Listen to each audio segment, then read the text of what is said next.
Making love to you is like riding a horse. No, no, I only meant the way you respond.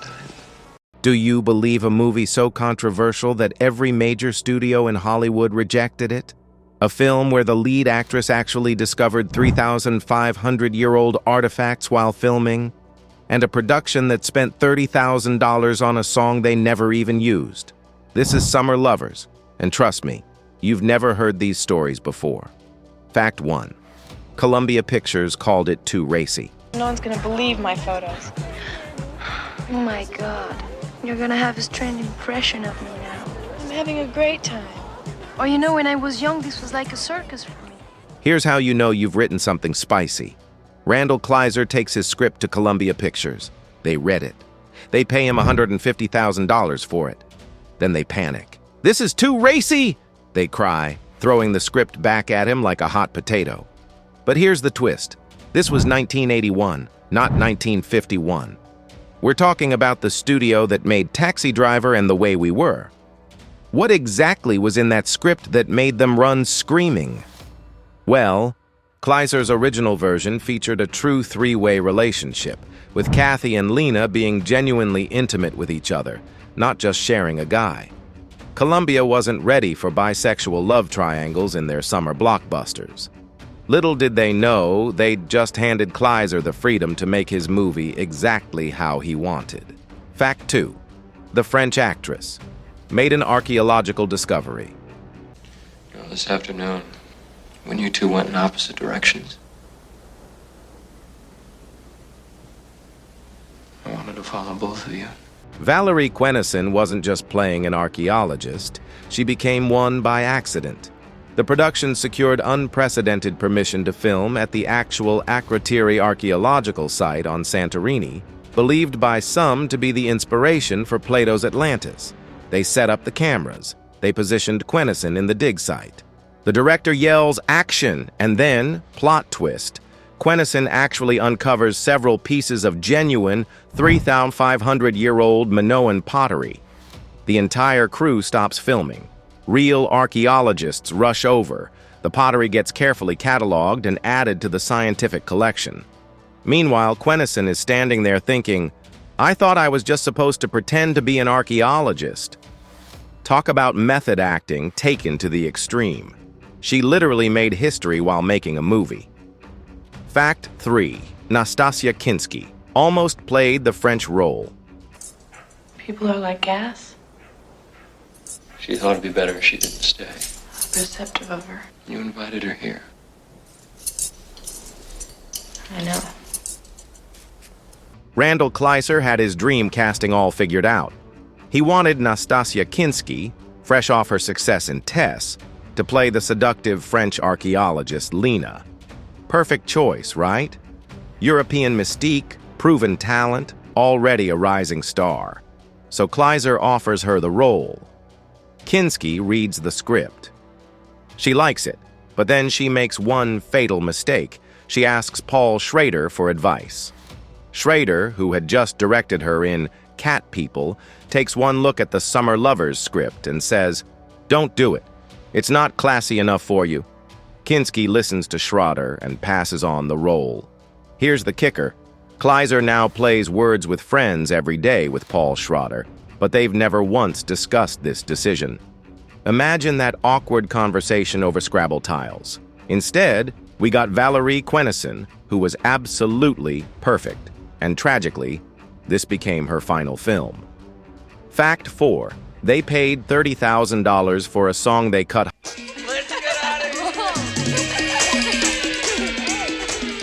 Hollywood accounting gets weird, but this one takes the cake. 3 weeks after filming wrapped, Filmways Pictures decides they absolutely must have the Pointer Sisters song "Slow Hand" in their movie. They negotiate. They pay $30,000, serious money in 1982. Then someone in the editing room has a brilliant realization. Wait, this song doesn't actually work with our movie. So they cut it out entirely. Gone. Deleted. $30,000 down the drain. But here's where it gets really stupid. They'd already used Slow Hand in the theatrical trailer, which had already been shipped to theaters nationwide, so they couldn't get their money back because technically the song was still in the Summer Lovers promotional materials. Imagine explaining that to your accountant. We paid $30,000 for 2 minutes of a song that appears in the trailer, but not the actual movie. Fact 5. The cinematographer walked away mid-shoot. It's about 2:30. Oh, I meant centuries. I was thinking about the guy who made this. His work is still here. After 2,000 years. Timothy Galfus was the original director of photography, probably excited to capture all that gorgeous Greek island scenery. Then something went horribly wrong. Halfway through production, Galfus just left, packed up his cameras, and walked away. Nobody talks about why he left. The replacement cinematographer is literally unknown, not credited anywhere. It's like they tried to erase this drama from the official record. But here's the Hollywood twist that'll make your head spin. Because of union rules, Galfus still got his full $85,000 salary. He got paid the same as if he'd finished the entire movie.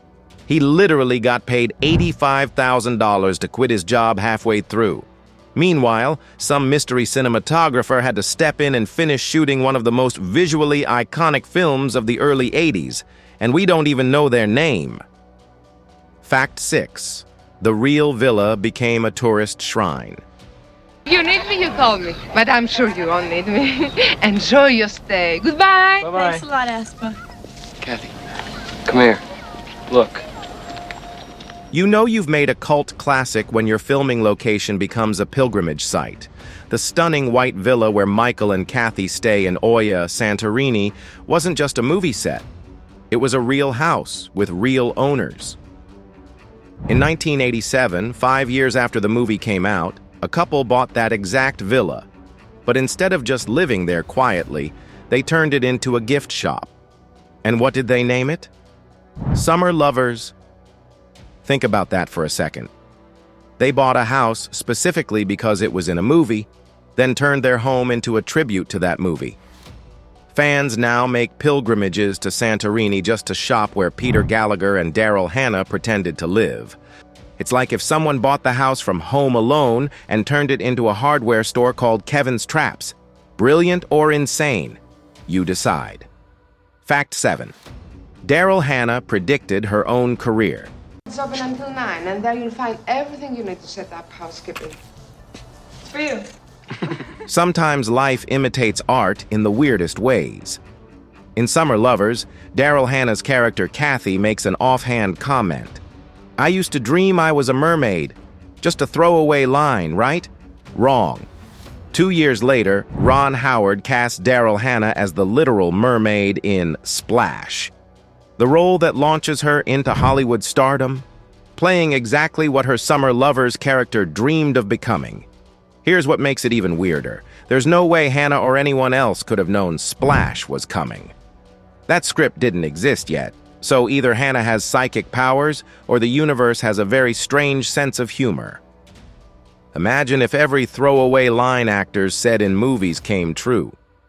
"I've always wanted to be a billionaire superhero." Cut to Robert Downey Jr. becoming Tony Stark. Fact 8. They had to glue fake grapes to real vines. We're here together, Michael. You asked me to come. I know.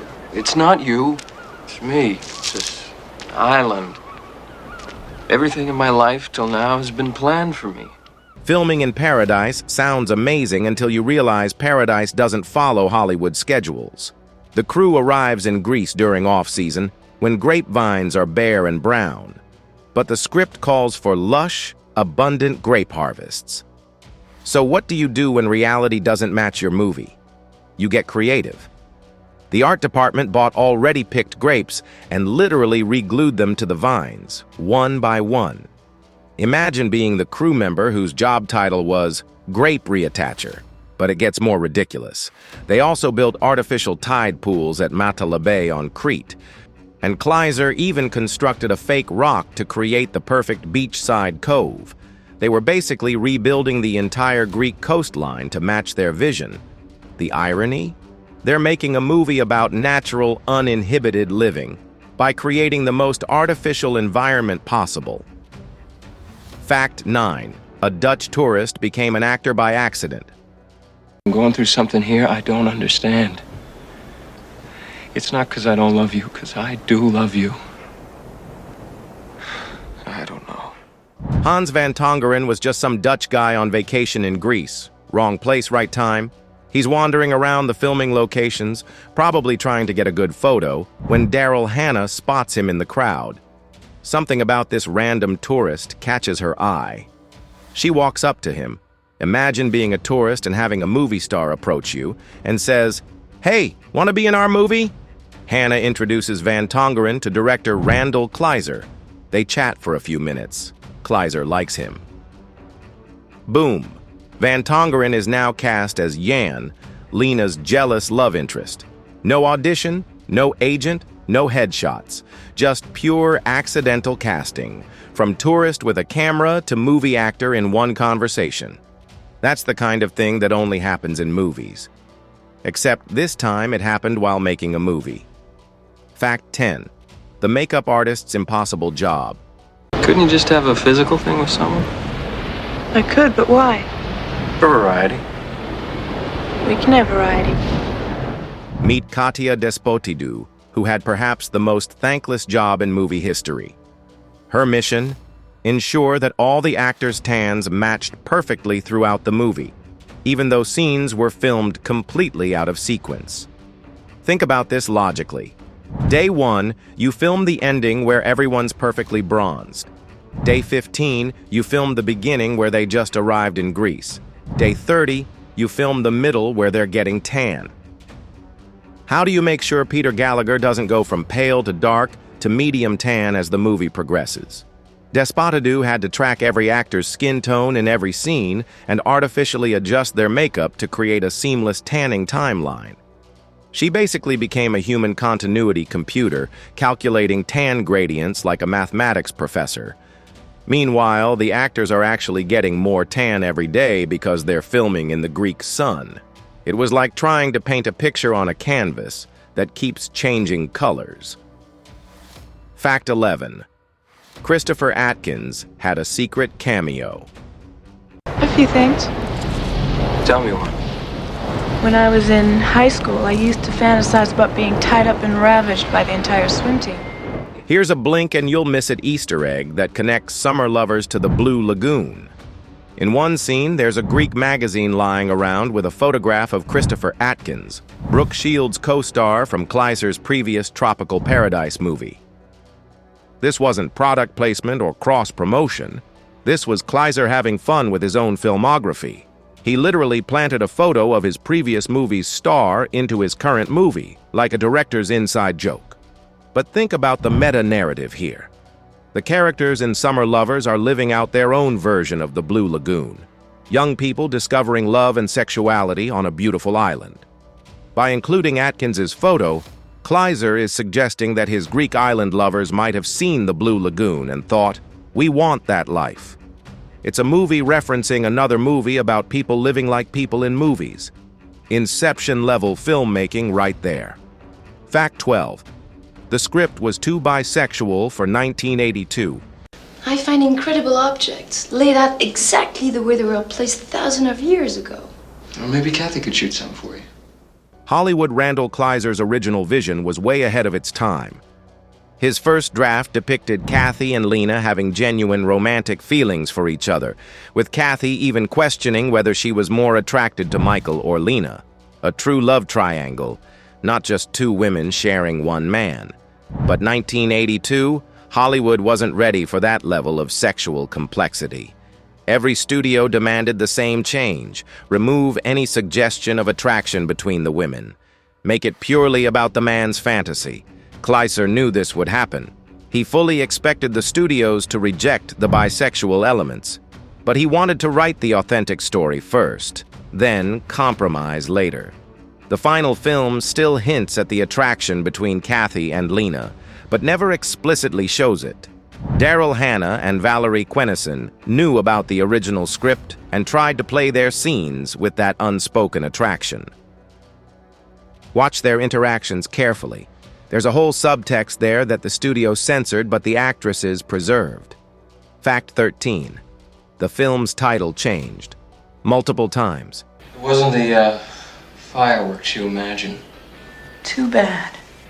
I'm not lying. Tell me, Michael. Summer Lovers wasn't always called Summer Lovers. The project went through multiple title changes during production, like a movie having an identity crisis. The original working title was different, though the exact first title isn't documented. We know that by October 1981, just before filming wrapped, they were still changing the name. The industry trade papers announced yet another title change right at the end of production.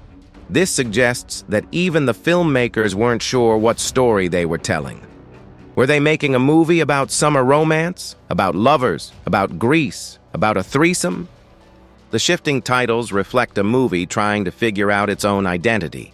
In the end, Summer Lovers was probably the safest choice, vague enough to suggest romance without being too explicit about the unconventional relationship dynamics. Marketing 101. When in doubt, be generic. Fact 14. It was the last film for Filmways Pictures. Everyone always thinks of me as such a goody two-shoes. I have desires just like anyone. Have you ever wanted to explore them? Summer Lovers carries the unique distinction of being the final theatrical release from Filmways Pictures before the studio ceased to exist. On August 31st, 1982, just weeks after Summer Lovers hit theaters, Filmways was officially renamed Orion Pictures.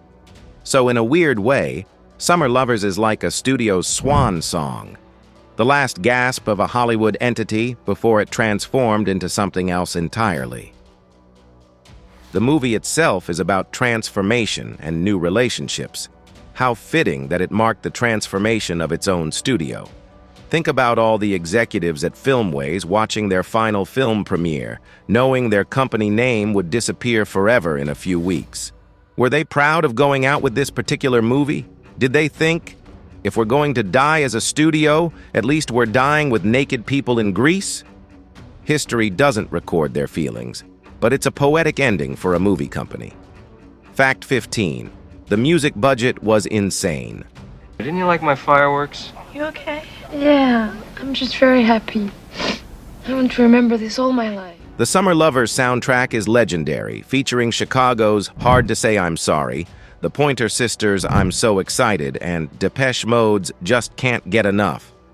But those hits came with a price tag that would make today's indie filmmakers weep. The total music licensing costs reached approximately $300,000, and this is 1982 money, which equals roughly $900,000 today. For perspective, many entire independent films are made for less than what Summer Lovers spent just on song rights. But here's the really wild part. They spent more on music licensing, $300,000, than they did on editing the entire movie, $269,180.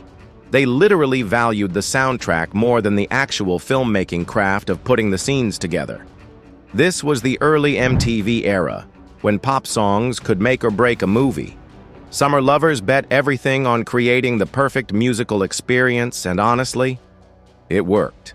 People still buy this soundtrack 40 years later. Fact 16. Valerie Quennison's tragic real-life ending. You know, the other day, when I brought you the breakfast, seeing you and Michael together, it moved me. This fact gets dark, so bear with me. Valerie Quennison, the mesmerizing French actress who played Lena, chose Summer Lovers as her final film role. After filming ended, she decided to retire from acting to focus on raising her children. 7 years later, in 1989, Quennison died in a car accident at age 31.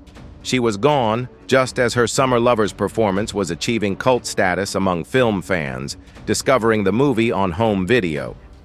There's something haunting about watching her in Summer Lovers now, knowing it was her farewell to cinema. Her performance has this ethereal quality that feels even more poignant in retrospect. She's playing a character who's about to lose the people she loves.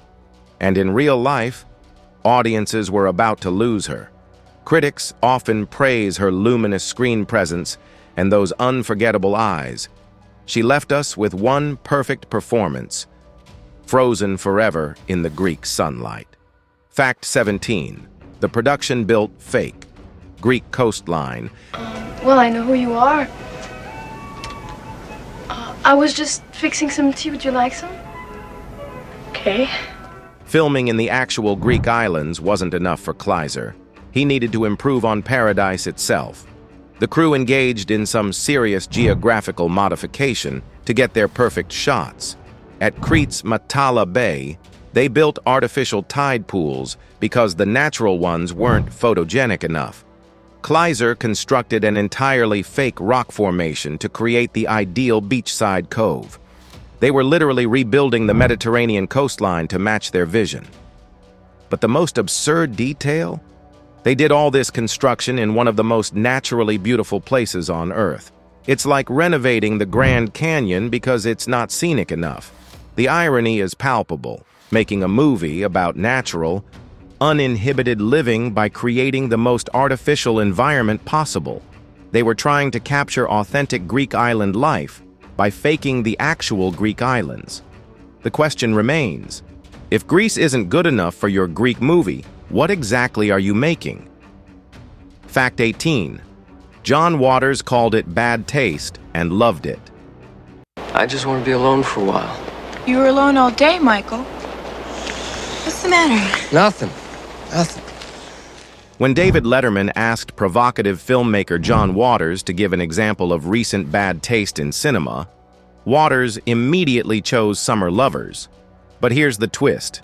He meant it as a compliment. Waters praised the film for being about being young, rich, stupid, and nude, celebrating exactly what critics condemned. In the Waters universe, bad taste is the highest form of artistic achievement. This endorsement from the king of transgressive cinema gave Summer Lovers unexpected art house credibility. Suddenly, the movie, dismissed by mainstream critics, was being championed by one of America's most influential underground filmmakers. Waters understood what others missed. Summer Lovers isn't trying to be respectable. It's trying to be a beautiful, hedonistic fantasy. Once you stop expecting Oscar-worthy drama and start appreciating it as expensive eye candy, it becomes brilliant. Sometimes you need a master of bad taste to recognize good trash. Fact 19. The daily budget could buy a house. She's from Deauville, and then she moved to Paris where she got her degree, and then she lived with an older married man in Rome for a while. C'est une longue histoire. Here's a number that'll make your head spin. According to Esquire magazine, each day of filming Summer Lovers cost approximately $54,000. In 1981 dollars, that's roughly $170,000 per day in today's money. To put this in perspective, the median home price in America in 1981 was $68,900. So every 3 days of filming cost more than most people's houses. They were literally burning through real estate money to capture people lying on beaches.